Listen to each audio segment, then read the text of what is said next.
Bonjour très chers internautes, bonjour et bonsoir, cela dépend de l'ère que vous êtes en train de nous suivre et je vous souhaite bon week-end, que Dieu vous garde. Benjamin Mwanasuka, actualité, je vais encore au devant de vous pour parler et faire des analyses politiques concernant tout ce qui se passe dans notre pays. Je sais que beaucoup de gens, des autres se sont fâchés contre moi, des autres ont dit de quoi que ce soit. Bon, ce sont ce qu'on dit, les difficultés du métier et on doit y passer, on doit essayer d'en parler. Au sommaire de cette émission, je vais essayer un peu de parler Ilunga Ilukamba. On vient officiellement de déposer la motion contre Ilunga Ilukamba. On va encore parler ici de Willy Bakonga. On va parler l'histoire poison ou pas poison. Qu'est-ce qui s'est passé réellement quand le président de la République avait reçu l'ambassadeur du Rwanda et la délégation rwandaise au Congo. On va essayer un peu de parler de l'FCC qui a décidé de suspendre sa participation dans tous les plénières qui vont se tenir à l'Assemblée nationale.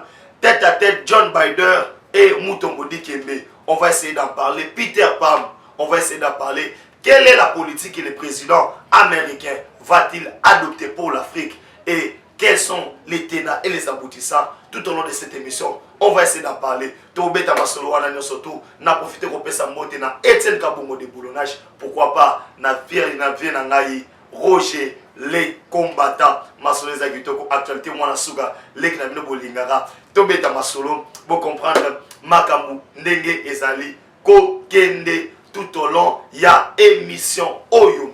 Na bandi mamona sujet oyo ezo énervé ezo pesa kanda oyo lelisi ba congolais mususu oyo lelisi ba bapongite o batu ba bengi.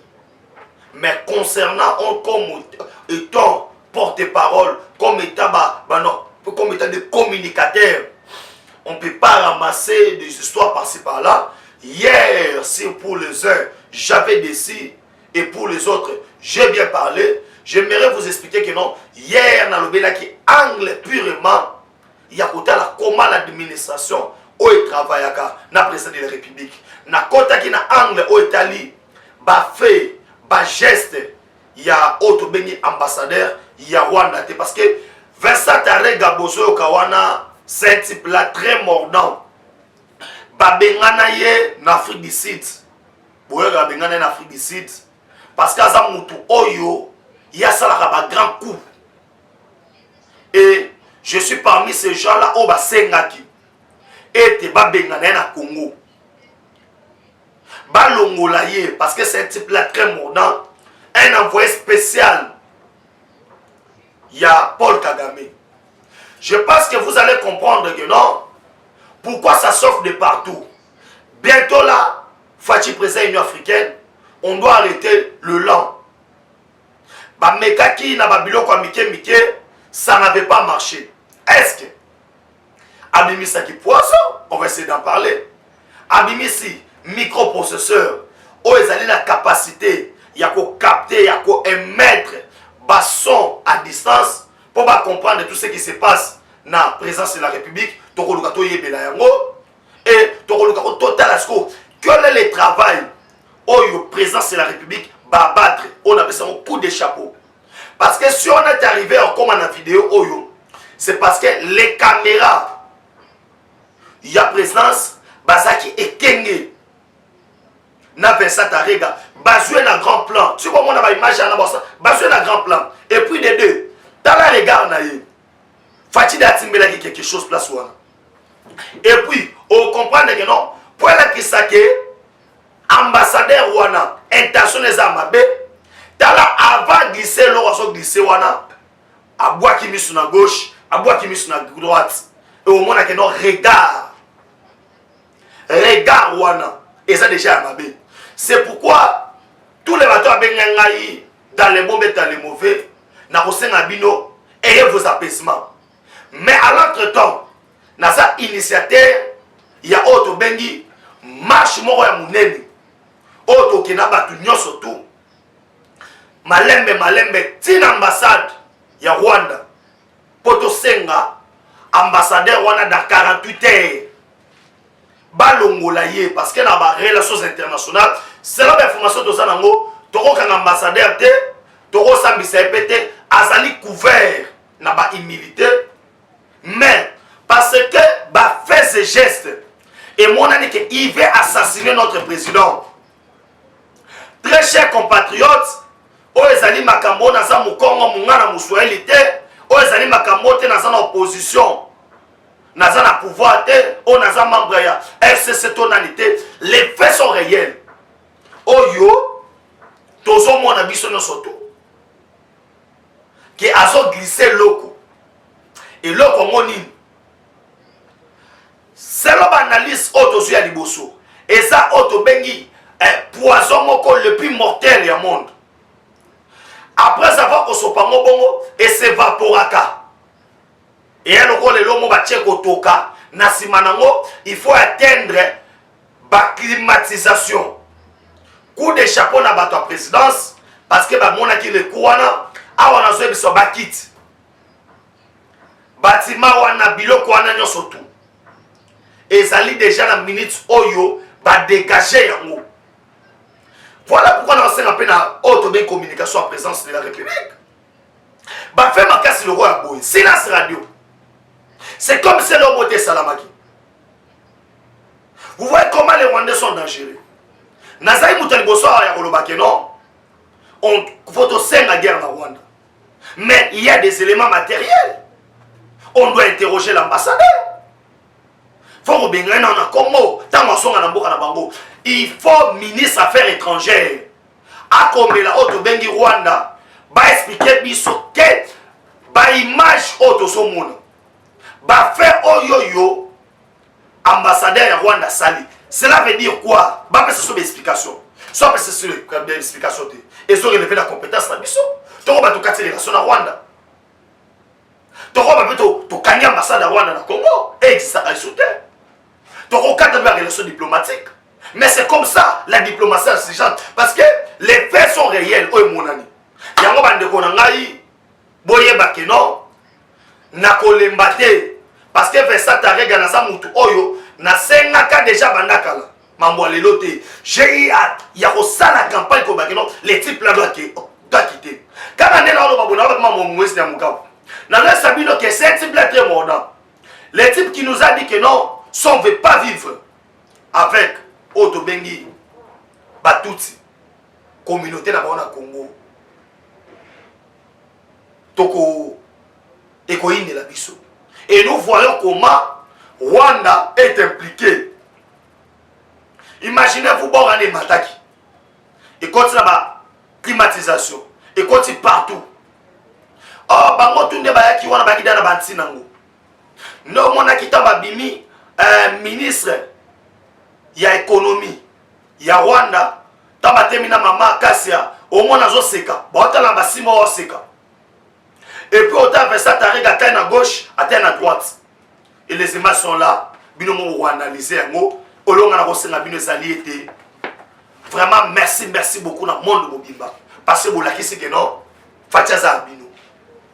Et c'est que moi je pourrais demander tous les soutiens congolais surtout dans 48 heures awa, il faut qu'on ait l'ambassade à Rwanda et on va dire que non, l'ambassadeur à Rwanda, il faut qu'il.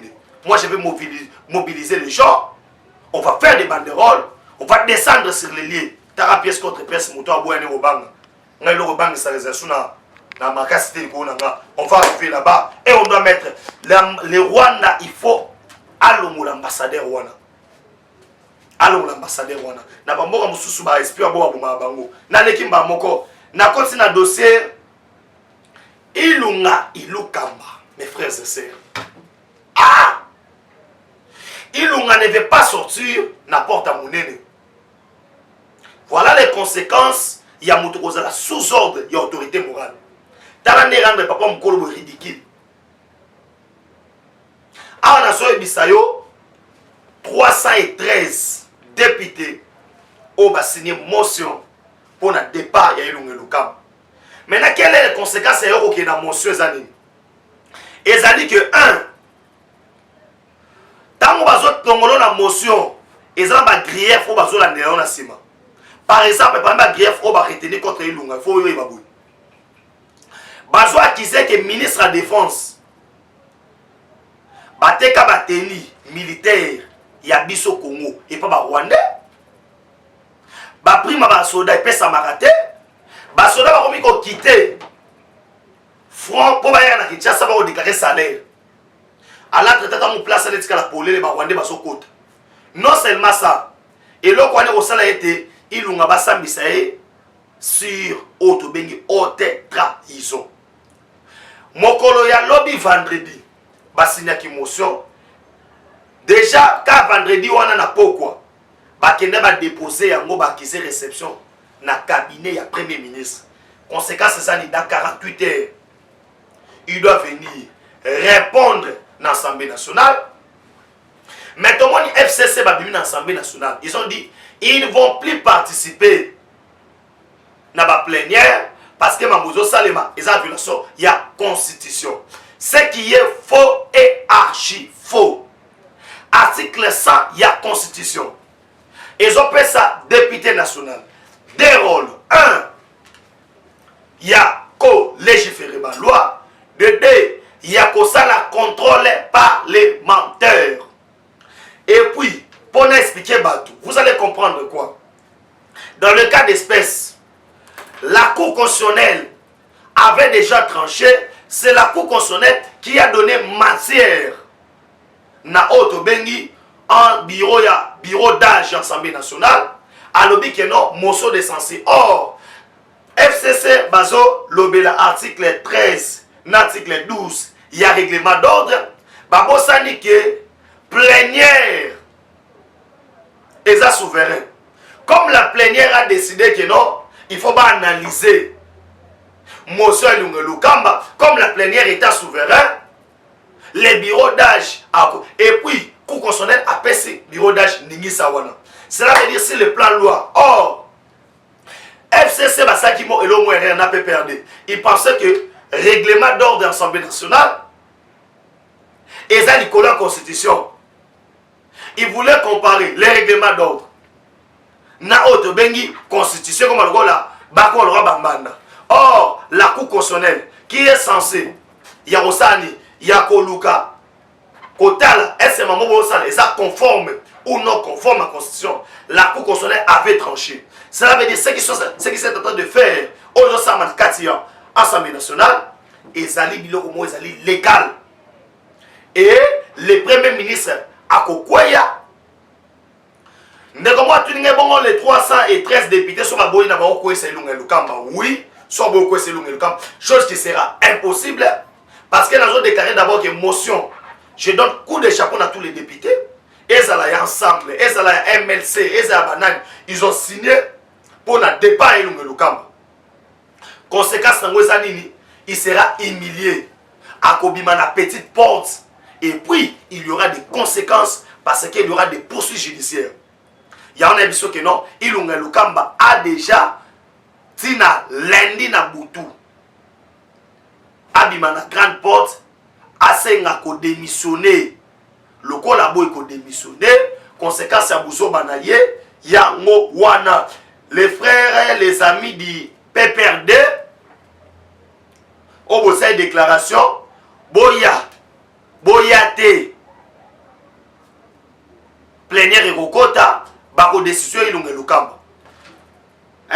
Constant Moutanda, Ozueb, sa premier ministre, que non, et ça en violation, il y a règlement d'ordre qu'on s'est présenté dans l'Assemblée nationale. Quelles sont les conséquences que Ilunga qu'on s'est présenté? 1. À Kokwaya, Dédé, Bako Kangaye, Manu Militare, Bako récupérer parce que a saboté instance Otobengi, Assemblée nationale. Nabosenga no Ilunga, Okoma na bilo wana no sotuté, le pays doit décoller. Comment Ilunga peut être motema mabeti na niveau oyo? Comment on dit ma humiliation nyonso wana pour intérêt individu qui est Kabila, ton autorité morale. Ah papa, ah je commis nango, okoma na grande porte tu as des fils, tu as des petits-fils. Tu as une femme. Quelle humiliation! Comme tu veux quitter la humiliation bongo, ah, pas de problème. je salue travail ya Otobengi Nekonabiso, Bati Lukwebo, Ozo Samana Nemo Kitoko, et je vous assure déjà, majorité ko les 300 et quelques, parce que le recoupement politique dans la partie au bazo ya, et ça bousculade kuna. Ma soeur est tellement Kitoko. Fatia la majorité. Parce que tu as signé, il n'y a pas d'autre alternative. Bobo il compte dans l'union sacrée. Bobo il compte sa présence majoritaire. Pas de problème. Conséquence, la dissolution. Et en face, il y a dissolution. N'a qu'au travailler pour la vision. Il y a le peuple d'abord. Il n'y a pas de choix. Tout le monde a accepté. Dans le Sabino Guénon, majorité, on les a déjà 300 et quelques députés. Oyo, soit on a personne na WhatsApp, na yo, na nin, na yo, autant la dernière liste regroupement politique par rapport, il y a pas déjà quoi derrière na carte vision, quoi peut sa fati majorité pour mourir qui est liboso. Et aux anangos besoin numéro de téléphone c'est 743 9 70 40 89 57 puis 743 9 70 40 89 57 soit au combien na Facebook Benjamin Mwanasuka pour vous dire que le pays est en train d'être réformulé. Il y a autre fondement de démocratie. Les députés ne votent pas, ne parlent pas selon le mot d'ordre, mais selon vision union sacrée. Ça, c'est une première. Ça, c'est une chose incroyable. Tout ça grâce à un homme, le chef de l'État, Félix Antoine Tshisekedi Tshilombo Fachi Beton, Makamoso Kendegaka, Nengeto Kanaki, Nakota Mamouya, Willy Bakonga. Nazo senga na PGR, ba saisir déjà Willy Bakonga. Nazo senga na numéro 1, il y a en air, DGM et tout consort. Willy Bakonga ne peut pas quitter la République démocratique du Congo. Willy Bakonga, na secteur na ye, plus de 60 quelques milliards de francs congolais, équivalent à 31 millions de dollars. Oyo, numéro 1 à ce copé, l'inspecteur général, Bazui. Au moment où Fachazo Bundana, je n'ai pas de bataille na ye, bana batanga classe. Si la radio na ngambu ya baseli ya bato 5 ans, bato combattra gratuité. Mais bakani so bato ba yiba kambo, na zoloba. Ah Fachi, nzamba sungoyo. Koto ba ko chaba poisson na kati ya bureau. Koto ba bundisa gratuité. Ah non, Facha za nzambi. Semblant papa na ngai, mama na ngai yum to sambela pona Fachi nzamba mona. Parce que moi na mobali yo soto ndo sambela pona yete melelo azate. Na ko mona obstacle oyo. Plus de 26 tentatives ya bo chef de l'État na 2020. Ne la 2021 vidéo à la pointe ambassadeur ya Rwanda Koti. Mais Willy Bakonga a détruit Fachi. 31 millions de dollars dans le secteur. Qu'est-ce qu'ils font? Basu tous les jeunes à PPRD. Oh, béret rouge, on a se coupé. Fictif dans la fictif. À part ça, on est bafuta, NI. Bato basala bafuta magate. Mais bazo préfère qu'on soit militant, il y a parti politique dans bango. Quand ça va na liste ba so rambo. Qu'on soit bato ba outil. Koloba ba misi. Qu'on soit bango ba moko ko chama ngwana. Oser et à l'issue de tout le monde, il y a des preuves. IGF a démontré en gros, coup de chapeau à IGF, coup de chapeau à Gilles Alingeti, d'inspecteur général. C'est comme ça qu'on doit travailler. Coup de chapeau à justice Nabiso. Je demande déjà l'arrestation. Il y a Otobengi, na comme Willy Bakonga, Willima. École privée, va passer en mot. Mon caisse à l'État et fidèle à enseignant. Imaginez-vous. Après ça, vous allez dire que la gratuité ne reste pas. Après ça, vous allez condamner la gratuité. Vous allez condamner le chef de l'État qui s'est donné corps et âme. Il sait que l'éducation est sa base de la société, base de la nation. Pour éduquer Bana, aujourd'hui nos enfants souffrent. Ah bien non, na légère souffrance. Il y a mes parents. Nana osenga batutu ba bundisa auto bengi gratuité. Comme ba cardinal mbongo ba so bundisa gratuité. Non senga ke. Biso ba chrétien catholique. Dans ba biso ba chrétien catholique. Ton compte sur l'église. Parce que biso to ba chrétien, to supporter ba sango. Na mabonza, na kolia na bona komia na bango. Mais l'état solo na biso charge. Ya minerva la bande. Bino bundisa bango. Oh, comment ça? École les amombongo terre. cardinal. Willy Bakonga doit payer 31 millions de dollars. Tout le cadeau est surtout. Et na sengete ne balobi que non abima Congo il ne doit pas sortir. Bino ba misaka bango akafu ça ki robela. Ya ngoyo. Ngoyi mulunda appelé Yaoya Kinshasa pour basambise na kin. Une très bonne idée. Bande kona ngai na kati ba grief. Oba kona ngoyi mulunda il est atteinte à la sûreté de l'État. Parce que nous voyons dans la vidéo auto éviter église tonini nakati wana tozomona bien et bien auto bengi drapeau ya sécession katangaise ezotambola Fanny Lombo tomobe na drapeau ezotambola drapeau ya sécession katangaise l'église osana ça c'était pas une église mais c'était un endroit où yo banda on prépare coup d'état banda on prépare combat comme la katanga beaucoup ça pourquoi. Mais les faits sont là, il y a des audios. Au jeune mot à se donner aussi, après ça n'a combo naïe. Azo cité naba au cadre il y a PPRD. Qui batinda kibiso. Mais vous attendez qu'on pour vous l'exaquette. C'est pourquoi tous ces gens qui transfèrent Yangoimulu dans Kinshasa. Coup de chapeau parce que bazotin Yangoimulu dans Kinshasa. Bako ressemble à le tribunal de paix parce que le tribunal de paix peine et variera de 1 mois à 5 ans. Il faut qu'il y ait des grandes distances. On est de 1 mois à 20 ans. Yaya, Congo bozo ganga lelo et le banango prophète Simon Kimbangu, Congo dian totila. Lelo bomo ganga Lubumbashi, Lubumbashi kamona boyeba komona. Lubumbashi za ki Congo. Banu bengo Lubumbashi te. Muta pesa Congo ya Lubumbashi, c'est autre bengi bien le Simon Kimbangu. Alba Lubumbanti. Oh mo bele Lubumbashi. Ba yuma maman boyeba mota. Maman na boyeba. Oui bien mota. Yon no ngosalo betanzango. Kedo e bien ngo. Oya Congo na kimukolo. Les Congolais, bota mwana ba jipe moi. Toi tu peux défendre les traits des Congolais. Apporter na Roberto Massa. Roberto Massa c'est. Non c'est là où. Ya Roberto. Oh na tala. O miki moko ba bosaka na toi. Hein? Les types wana pena boy, soi-disant pasteur. Un ngomulu nda pasteur bande ko na ngai. J'ai beaucoup de respect envers les hommes de Dieu. Homme de Dieu, pasteur Marcelo, coup de chapeau, homme de Dieu quoi, au séminaire, homme de Dieu, homme de Dieu, mais homme de Dieu Moussousou, Moïmoulunda Oyo Tolobela Awa, Azara président Séni, commission électorale indépendante, membre de la société civile, mais là c'est les partis politiques, Mouta FCC. Moïmoulunda c'est la mission, toi répètes à respect dans votre mibale, Yali Bosso. Joseph Kabila, il y a mon livre. Il y a 80 millions d'habitants. Bisoto ba Congolais, toto sera 2 personnes. Il y a mon bilan, moi, à Kabila, vous défendre pendant 18 ans. Yanni. Dans le côté de Somaramboy, dans la lobation, dans le bima bende, on a ngaï. Dans la arrestation, Kabila, boyo kato boyo kate. Dans la kenon, on doit cesser, auto bengi, ba contact diplomatique. Relation diplomatique na Rwanda. Il y a surtout qu'il y a ambassade à Rwanda na Congo et Sani. Surtout 4 liens na Rwanda et Sani.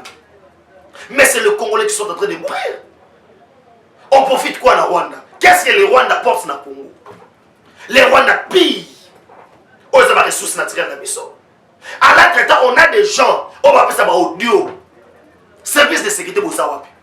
Dans l'ambassade que non, toi tu critiques la présidence. Critiquer ouais papa nangai. On a critiqué non, quand ça ne va pas, ça ne va pas. Ngoïmoulunda est là. Il y a une audio qui est en train de circuler. Bazo c'était ma combat partout.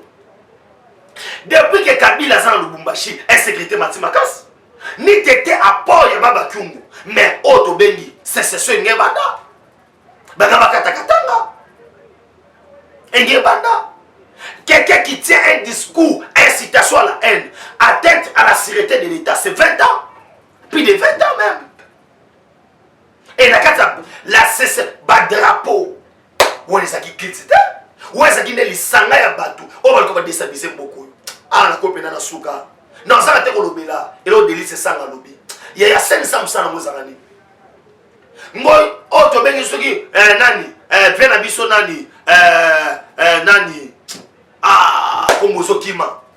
Et goya kaka. Hein? Olenga koi, voilà, olenga koi. Ya olenga koi boulot les arani. 500 on est rodaité. Et ce sont nos bizarres. Nous demandons ce que 500 koufa. Et sont portés dans beaucoup. Des millions de dollars qui n'ont pas papa. Confiance arabe 500 salaire. Et leur ami balé. Nazo c'est un prochain gouvernement, c'est le David dans Mokwawa. Et ça là, au moins 25 ministres. Il y aura un monsieur avec un jamais vu ce couple. Non. Et ça 25 ministres. Premier ministre Moko, na 11 vice-ministres. Pas question maman, ministre délégué, Yanoussani. Ministre délégué Yanoussani. Oh ministre d'État Yanini. On a besoin de 25 ministères. Ah oui? Il y aura nos Sophie Manara Tandam. Dans le Bimabete. Dans le Bimabete. Si on va voter, ministre de l'État va voter. 25 ministères. Où il y a une voix Manara Tandam Sambwa. Et puis tous les bateaux, comment on va répondre dans le rapport Mamping. Tout le monde a comment le ministre de Fachi Béton. Tout le monde a comment le ministre. On a besoin de 25 ministres, 11 vice-ministres. N'a un premier ministre, il mourit à moi d'abord. Même un ministre d'État, ministre délégué, ça tête au boyi. Ou y a qui n'y a pas de fungoli misou, n'a pas de poste au boyi. Poste T, tu peux travailler, moi, je suis là un communicateur. J'ai fait mes analyses politiques. Ça apporte quelque chose dans mon pays. Mon nom est Samsa Naye. Mon nom est Samsa Naye. Hein? Viens dans rocher le combattant en mode belé. Mon nom est Samsa Naye. Pas de problème. Et ça, un colo de Nangaï. Chiquito Mouchachino. Soit les 25 ministres, 11 vice-ministres. Au moins, les pays doivent décoller. On ne peut pas avoir des institutions budgétivores. On est comme un l'État pour rien. Il y a un nini. Oh, t'es ministre Boyemi. Non, 25 ministres et coquines encore.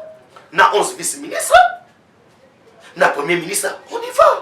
Les pays vont décoller. Les gens qui vont être là pour soucier la population. Bande Kobaling a mis bien Boyebite. Mokolo ya lobby. Tête à tête, John Biden. Joe Biden. Pardon, na Mutombo Dikembe, maman nangaye, place Fanny Lomboazagi, azotu na bench, jamais qu'on pense que ça, pendant ce qu'on teke, yebisanga ce que l'on est les kaki, yara son apantelo teke. Vous allez comprendre que non, maman na diplomatie beti, Fachi Oumela, tala, Fachi Zanza, mais tout ce qu'on a barouan, nana basha ba mota miki ba poisson ba nini, simbate, muta bonzaka, alala kana mabolongo. Président Zobeta roba chika baba yo kokaye okokete nekona ngokokaete na beta sko diplomatie John Biden okopane ke non na moto modi ke me bazampangi pis mpangi ya jete bayeba na tongo John Biden bayeba na tongo na moto modi ke me lobe ke nangi na video oyo facha sala ki John Biden par rapport à investir na ye e ngaye Kabila baby maman na ngaye ya boye la nager pardon boye la luka nkai hein et le bana ngo bena bande ko na ngaya kuna likambolo kita grave likambolo ngala compliqué hein likambolo ngala compliqué et le baba tetela likambolo kita grave yaya yebela déjà ko nager so yebite ke ne pas so ba lobo o mi boka na kata mai o mi kanal po et il dit comment apprécier vidéo. C'est qui administration continue aux États-Unis et ils ont soutenir à 100% vision ya Mokonza Mboka. Donc il y a un et pas il y a Mike Hammer, ambassadeur des États-Unis d'Amérique. Deux, donc il y a pas Peter Pan. Pire mon tafacha tongo. Betty na masola biate, fachi sarande ngolingi. John Biden boso qu'il faut maintenant ba travailler na mutomodi kembe na auto bengi national constitution centre comme membre du conseil d'administration mutomodi kemba bete de maso et puis parmi babiloko oyo et salike John Biden a gagné mutomodi kembe na mutasaleli John Biden campagne na état auto bengi Georgie na Georgie wana ne pas son résidence privée. Il y a John Biden et Salaka. babetaka masolo kuna tona muto modi kembe kana na Georgie wana nde omonake et permettre que John Biden a remporté ma primaire, a gagné pour atteindre plus ou moins 270 points. Oh, ça veut dire que non, a gagné l'élection. Ça veut dire qu'on a mis à cause muto modi kembe na lito ya John Biden car comme Fachi Beto ya au sale opposition na mboko olemba loso le bana bakino olemba loso. Ça veut dire mambozo qui est tellement kitoko pour vous dire que non, Joe Biden compte déjà recevoir le président de la République avant Tokoma fin mars. Alors yamba Fachi Beton babeta masolo ndenge sengeli bientôt là le chef de l'État président de l'Union africaine et rendez-vous à prendre dans les prochains jours. Keba na misika fourmi le 30 juin oyo tous à John Biden na Congo. Keba na misika fourmi c'est là-bas sous toi na mona cessé les agents sous le 30 juin au Keba. Keba le 30 juin oyo président des États-Unis na Kini. To fêter na e to matisse na so de mouton kitoko wapi. Yaya batamuté en bekande bondi matin na comme na soka émission ya mko na lelo.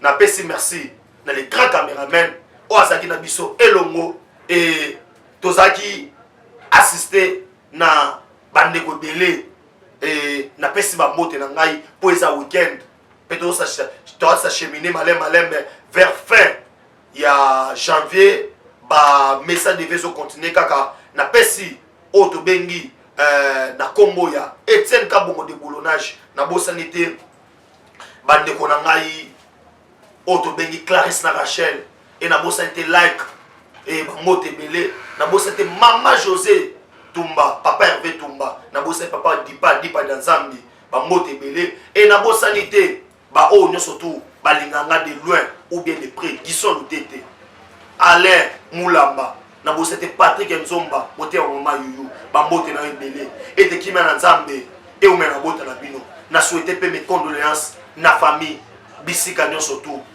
vraiment ne va perdre qui grand frère papa Yaya Alain Bisika et Molimo na ye le roi Konde lelo et pema na kimia kuna na Belgique et na bosanité ba oso balingangai na bo balingangai te et balobi ce sont pendant les moments difficiles qu'on reconnaît les vrais amis coup de chapeau ba oto babengaki dans les bons bien dans les mauvais numéro de téléphone les alliés puis 143 9 70 40 89 57 puis 143 9 70 40 89 57 de tous les temps, de tous les jours. Fanny Ilombo. Merci beaucoup Nabi. Eshima, votre magazine qui bat au rythme de l'actualité. Une réponse à vos besoins en information, un éclairage dans divers domaines. Impartial, documenté, instructif. Eshima au cœur de l'info. Retrouvez la nouvelle édition. Exclusivité, le professeur Willy Kitobo Samsoni maîtrise le secteur des mines et gagne le pari de la mobilisation des recettes publiques. Désormais membre de Cobalt Action Partnership, le ministère congolais des Mines a abattu un grand travail dans sa sphère. Contrôle régulier de l'application effective du nouveau code minier, loi sur la sous-traitance et paiement de la rétrocession due aux entités territoriales décentralisées, ouverture et attractivité du secteur des mines aux investisseurs, relance des entreprises du portefeuille de l'État, le ministre Willy Kitobo assure le suivi et contrôle technique des activités minières sur toute l'étendue de la RDC. Focus, augmentation de 66% des recettes, le directeur général des impôts Barnabé Mwakadi Mwamba, en technicien avéré, impulse les performances de la DGI. Dossier Eshima 2021, année de tous les enjeux. Nation, Hubert Mihimi Mouawa, directeur général de la Sona Hydroc, présente ses vœux de nouvel an au président de la République. SU, la rétrospective 2019-2020 du ministre Thomas Louaka, un mandat placé sous le thème du redressement du système éducatif du supérieur. Agence de prévention et de lutte contre la corruption, un casting à refaire. Économie, Eshima Magazine revient sur les commerces générationnels en RDC. Retrouvez l'intégralité du magazine Eshima dans les kiosques. Eshima Magazine, un nouveau standard d'information.